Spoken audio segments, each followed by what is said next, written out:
Welcome to another episode of the Plant-Based Jam Adventure Series. I'm trying to find the coolest places on the planet while also living a healthy lifestyle on the road. For me, that's plant-based. Now that's an adventure. What is the definition of coolest places? What about a town so isolated, so remote that it's where the last stagecoach robbery in the United States took place, where moonshine flowed free during Prohibition? Oh, and the gold. In today's dollars, about $250 million worth came from this area. I'm headed down these dirt roads in the Nevada wilderness to find this living ghost town, Jarbidge, and out to the desert where hundreds more ghost towns are somewhat buried between the sagebrush and the feet of wild horses. Let's go.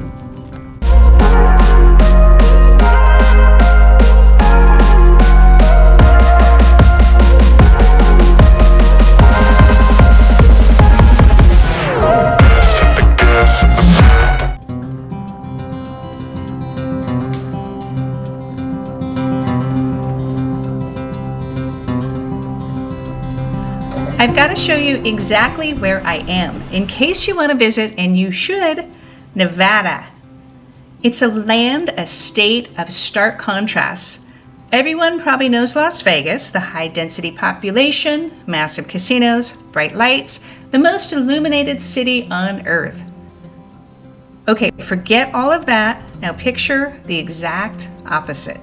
Small towns where everybody knows everybody, hundreds of miles of lonely highways. They run through these great valleys between all of the mountain ranges. And for contrast, get this, the National Park in Nevada is a dark sky park. It's about 285 miles north of the super bright Vegas, but it's a world away.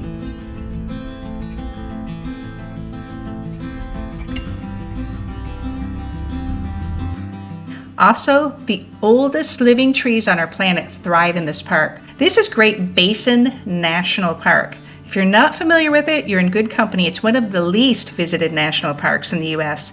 If you want to visit via video, come with me. I've been a couple of times, and I've linked that here and in the description. The northern half of Nevada has vast stretches of remote land, really remote. In fact, splitting the state in half right across the middle is the loneliest road in America. That's actually its name. Technically, it's Highway 50, and it runs east-west. Cruising down Highway 50, this is the loneliest highway in America. Out here, it's just the wildlife. Saw a couple of coyotes crossing the highway. You've got the pinyon pine, the sagebrush, and that's Nevada's state tree and also state flower. The name came from Life magazine in the 1980s. They mentioned that there were just 3 towns within hundreds of miles. This area, this road, they said was devoid of civilization, earning it their name, Loneliest Road in America. Nevada, realizing their national press did not take that as an insult, they took it as a marketing opportunity. They ran with it, and now this road is famous, slightly famous. If you have an old car to sell, you could park it on Highway 50 in Eureka. It's a little bit of a fixer, maybe some polishing. Yeah, it's old like everything else here. It's awesome. As you drive, you can see all of these mountains. Nevada has over 300 named mountain ranges and claims to be one of the most mountainous states in the U.S. There's a couple of different ways to slice that up, but they have a lot of mountains. The Nevada landscape and history is a big part of this story. Finding Jarbidge, one of the most remote places to live in the U.S., is a challenge. It's tucked into a valley, hidden away in isolated mountains with almost no population for a 100-mile radius. It skirts the Jarbidge Wilderness, and the only way in is long dirt roads, 2 of them. Back when the West was getting settled, there were mining camps and towns that sprung up all over in northern Nevada. They were hard to find, and maybe people wanted it that way.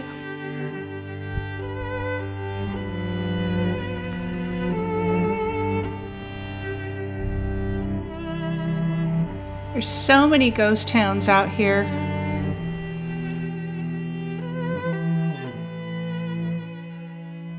came to a T and weren't sure what to do, but we're backing up, there's a big sign in the dirt. Oh yeah, here it is. Okay, let's see. I can't read it. Let's just say Belmont. Alright, well, there's just little artifacts everywhere. Looks like an oven. Yeah, that's definitely an oven. Most are ruins now, but not Jarbidge. We first heard about Jarbidge in a bar, little tavern in Lamoille. That's the micro town that's at the base of the Ruby Mountains. It's right out of Elko. A great place to stop after some recreation in the phenomenal Ruby Mountain range, the Rubies. So some people at the bar in this little tiny town were saying if we really wanted to get away, which is funny, we'd go to Jarbidge. So off we go.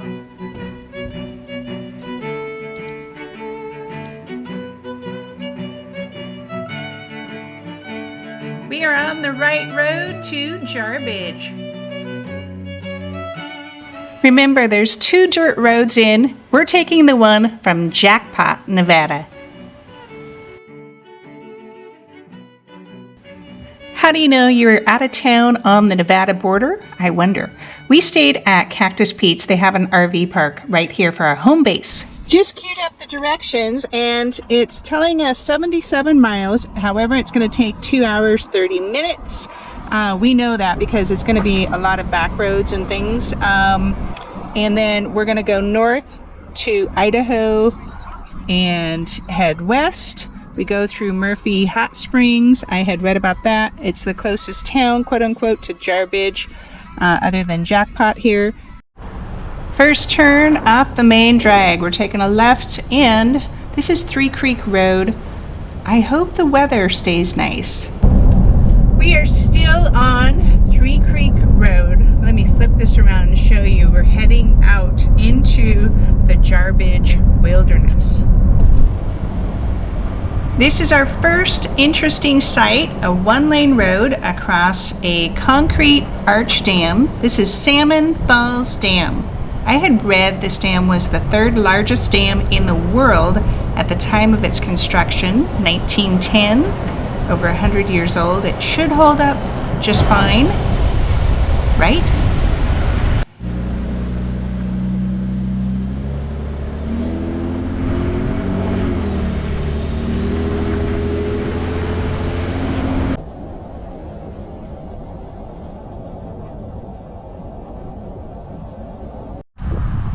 All right, we're on the right track, almost to Murphy's Hot Springs, and then Jarbidge or bust. A lot of what I've read is that the little town becomes nearly inaccessible, or could be inaccessible, for a few months out of the year during the winter months. But the road's been great so far. You can see we're right on the state line on this 3 Creek Road. And so we're right at the southernmost point of Idaho, right on this area, and we're heading back into Nevada.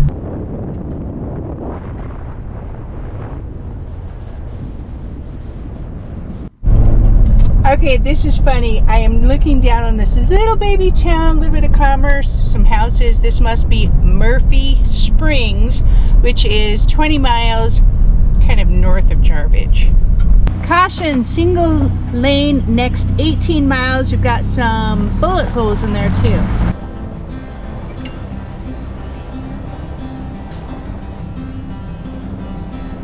So far this road is just great and really dry too. No rain.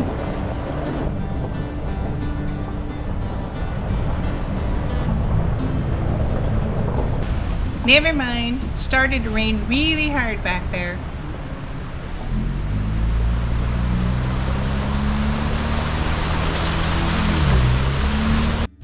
We're here, downtown Jarbidge. I'm not getting out of the truck though. This is ridiculous. This must be the mountains.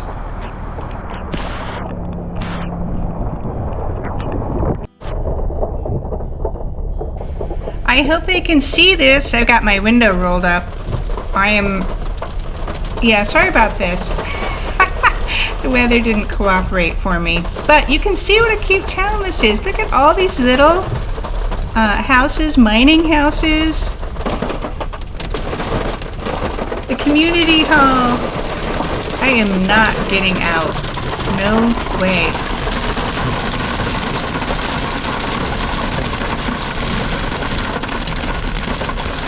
Look, Red Dog Saloon. Ice cold beer. That doesn't sound very good right now. They've got the post office coming up, I believe. There's gas. There's like 15 residents that live here year-round. Hard to believe, but it's still summer. We just stopped at this picturesque little campground right outside of Jarbidge because it has been hailing so hard that we wanted to pause and just wait for the rain and the hail to pass. So here we are. There's a guy that was following us. It was like a Chrysler 300, and finally after many miles he flagged us down, stopped, and asked where the nearest Wi-Fi was or how to make a phone call, and we didn't have the heart to tell him he's in one of the most remote places in the United States, but we said just head back out the way you came. A gold rush. Jarbidge was once a thriving There's a cool thing to film over here. I'm gonna get out and film some pretty cool things and walk around this town. Maybe even talk to a few people if we can find any. Look, it's sunny out. It quit hailing. It's almost balmy out right now. The sun came out after the hail and rain was just pounding our truck. I found this little camp spot here. And look over here. I wonder if this is maybe a mining relic or something, because it sure doesn't look like anything to do with the bridge. There's nothing over there. Heading back into town to find some people. I'd like to talk to some people. I saw a house for sale back there, but I'm really curious to know if there's any businesses for sale or what kind of business would thrive here. Hey, it's a giant shovel. Mining town art. We'll definitely stop here. This is the Outdoor Inn, restaurant, bar, motel, and I think they own the RV park as well. They'd be a good person to talk to.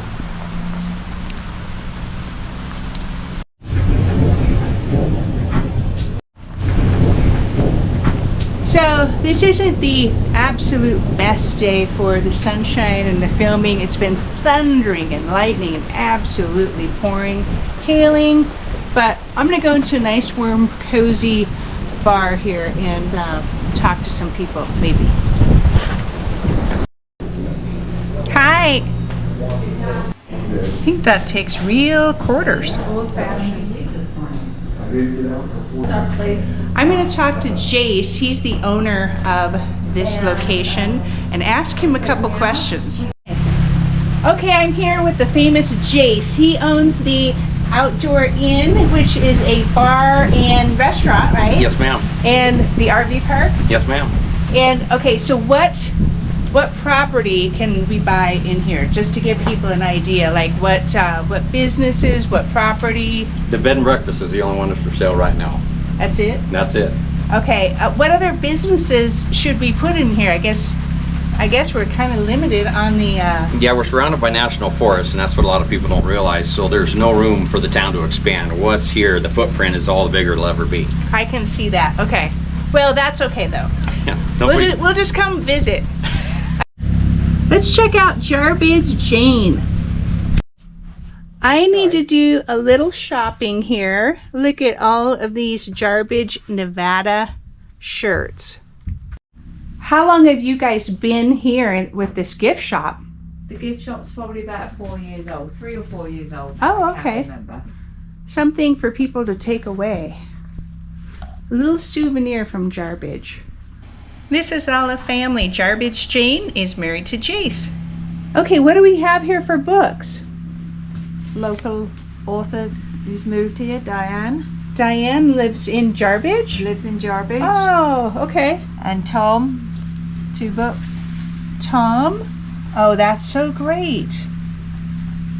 Okay, be sure to look them up. This is a great little business. Thank you very much. This is across the street. It's kind of like a little suburb, little canyon. California.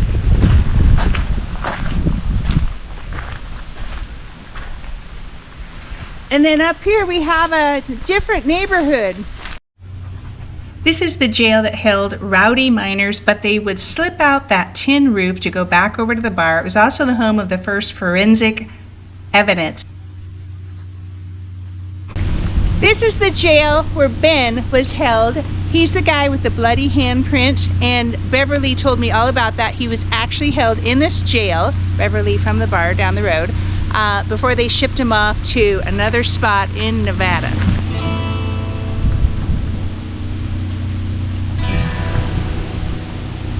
Trading post, food, beer, booze, and they also have propane, I noticed, and ice. There are 2 ways into this Jarbidge Canyon. We came in through Jackpot. Now I want to show you a little bit of the road out to 80, which goes to Elko and that side. A sign heading out the south side. Narrow road with steep grades in excess of 15%, not suitable for camp trailers or motorhome traffic. Looking for some bump outs for oncoming traffic. That, my friends, is the incredible Jarbidge Wilderness.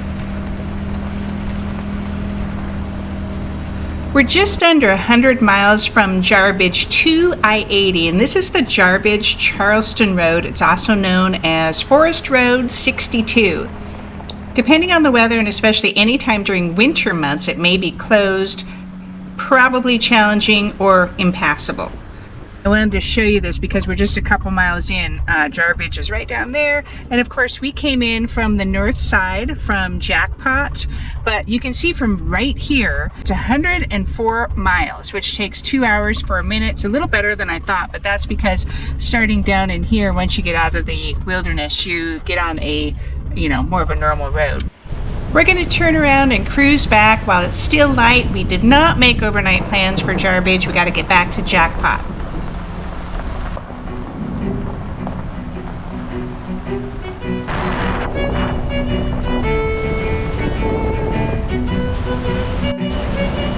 As we cruise back, you can see some hail, puddles, and these killer views. Who knew about these rock formations? Our day in Jarbidge was short and soggy, so I'm definitely coming back here. Next time, it'll be from the other side. Thanks so much for coming along. As I always say, if you like what I'm doing, I'd love it if you subscribed. And the feedback, be sure to leave any comments or questions. Now, on to the next adventure on this greatest journey we call life. Oh, and one more thing. If you want ideas for healthy eating, I've been creating simple recipes for what I eat on and off the road. My criteria, easy and delicious. There are links on my YouTube channel where you'll find dozens of ideas. I've also linked that here and in the description below.